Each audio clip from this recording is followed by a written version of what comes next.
Hey guys, it's Greg from GWA Auto Parts, and today we're going to go over the AA ignition fuel filter with head assembly and sensor that fits a variety of GM vehicles with the 6.6 liter Duramax diesel engine. This includes the Silverado 2500 HD Classic, the GMC Sierra 3500 Classic.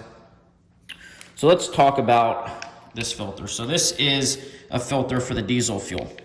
So let's take a look at this real quick. So this is the actual filter component here, and this is the head assembly here.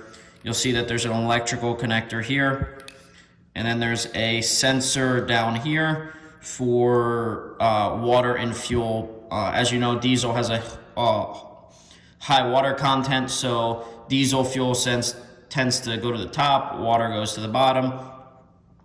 And this actually has a little petcock down here so you can drain the filter.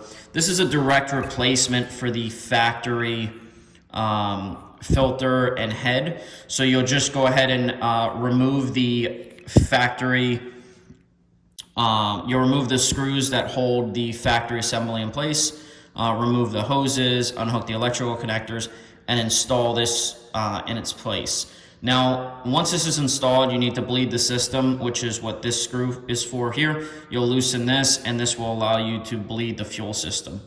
Like any of the parts we sell, if you guys have any questions, if this is the right part for your vehicle, or any questions about installation, please feel free to reach out to us, and we'll be glad to help.